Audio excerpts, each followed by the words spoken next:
Flat Earth Clues, Part 7, The Long Haul. This is part of a series of clues that can help you get your head around both the design of the flat Earth system we live in and who has been involved in the deception to hide it from you.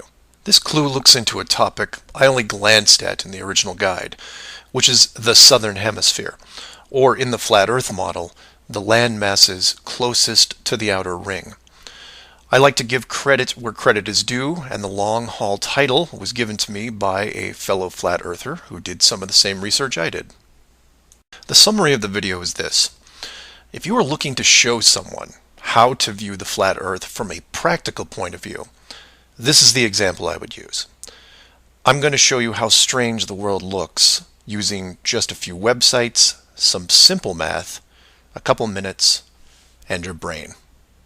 You don't have to write anything down, unless you want to, of course. I'll give you everything you need on screen and break down one of the examples as well. I'll also link the sites in the description for reference. First, here are some websites that help you calculate distance. The GPS on your phone already does this, and you may have an app as well, but here are some dedicated examples. Timeanddate.com, tripit.com, distancefrom2.net, worldatlas.com, freemaptools.com, and travelmath.com.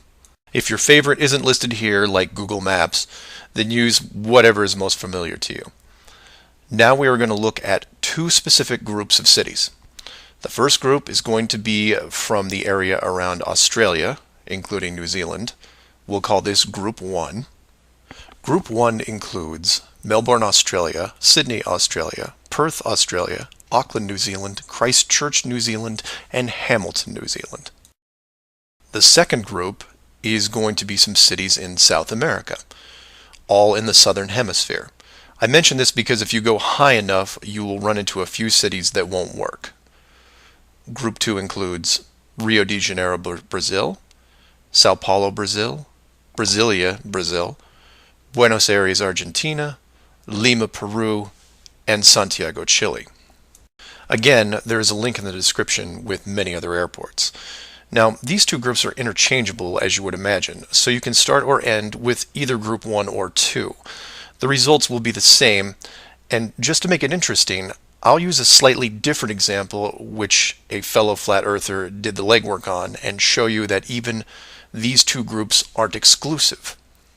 So you take anything from Group 1 and anything from Group 2, and you get some distances, ranging from 6,000 to 8,000 miles roughly. That's all I want you to do here is get that part in your head, noticing that the route is bent because they have to account for the curvature of the Earth. All these directions are what you would expect, a straight shot over the South Pacific Ocean. Now, just to prove it's not an exclusive route, instead of starting in, say, Rio and landing in Auckland, I'll start what should be the opposite side, in Cape Town, South Africa, which is roughly the same distance on a globe Earth coming in at 7,300 miles. Notice on the map it's still a straight shot through the Indian Ocean and not crossing any countries, an easy route. I try to book my flight. For this example, we use TravelMath, but you can use whatever is easiest in your country, like Priceline, Expedia, Travelocity. It will make no difference because they're all tied to the same system. And this is when everything goes wrong. So the first leg, the airlines don't send me due east, but instead shoot me 4,700 miles almost due north to Dubai. Okay, maybe we're just picking up people. Seems a bit excessive, but I'll go with it. I'm probably comfortable in my seat drinking vodka tonics anyway. And from Dubai, it should be a straight shot home to Auckland, right? No. Now they send me southeast to Melbourne, a mere 7,300 miles. And then finally a third leg from Melbourne to Auckland coming in at around 1,600 miles. I'm rounding up or down to make the math easier. Regardless, the total miles for this flight is almost double what should be expected, coming in at 13,600 miles. In addition, the trip took me 37 hours. How long should it have taken? Well, in a 777, about 12. Now this is where you come in and say, well, It's probably an isolated incident, or some strange connection thing. You know how the airlines are. Oh no, my friends. We can do this all day. This roulette table is rigged, and there is no way to get a fair game. The first part of the clue is the utter lack of non-stop flights from anywhere in this hemisphere, which is why I gave you multiple cities in each group. And here's the plot hole for you. Flying from international cities like Sydney, Rio, Santiago, or anywhere else close by, you can't get a single non-stop flight, no matter how much money you pay. I tried to do this for an entire night, and it was like playing an online casino game, one that I was losing most of the time. The connections kept coming in like spam windows. Start in Christchurch, go to Auckland. Start in Auckland, go to Sydney. Start in Sydney, go to Dubai or Los Angeles or somewhere else that makes no sense. Some of these connections took the trip over 50 hours to complete. Go ahead, try it yourself. You may find one nonstop. But even then, the strangeness doesn't end there, because the speed is wrong. For reference, I included an optimum cruising speed guide from a commercial pilots forum that lists all the international aircraft used in these routes. A 777, the current state-of-the-art flagship plane, designed for maximum fuel efficiency, has a cruising speed of 640 miles an hour. 7,400 miles comes in at around 12 hours. Try to find this route. It doesn't exist. It can't. The closest I came was a one-connection flight with a 3-hour layover. The total flight time was 20 hours. 20 take away 3 is 17, not 12. And this might work if the plane was doing, say, 430 miles an hour. But it's not. In fact, the slowest cruising speed I found was an older Airbus just around 593. But this is all just numbers, right? It is until you pull up the flat Earth map and look at the farthest 2 points, which just coincidentally are anywhere in Australia and most of South America.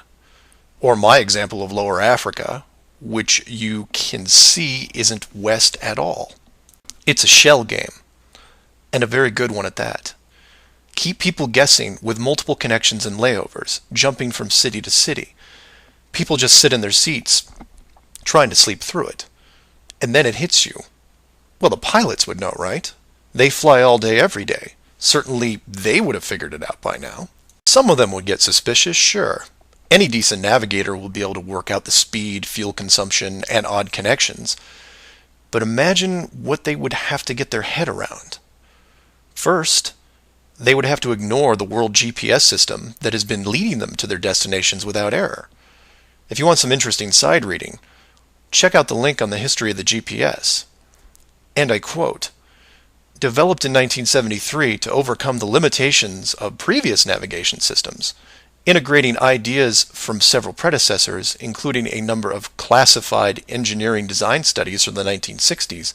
Oh, and by the way, was created by the Department of Defense, the same people that closed off Antarctica. GPS went fully live in 1995. So if you were a pilot before then, you might have been able to pick up a breadcrumb trail. After that, very difficult. Plus, let's say you did figure out that something was off. Who exactly would you tell? The FAA? You would be looking around and wondering why you were the only one to see it. And then what? You make the leap of faith and see that the entire map system is wrong? Never gonna happen. You might as well just tell them that an alien spacecraft followed your plane around for 2 hours. We know what happens then. Start playing Flight Time Casino for yourself. See what interesting things you can discover. And while you're at it, show it to any pilots that you know. But don't forget to leave the words flat Earth out, because that's crazy, right? So do some of your own research and ask questions. Please feel free to email me at msargent23@comcast.net or 303-494-6631.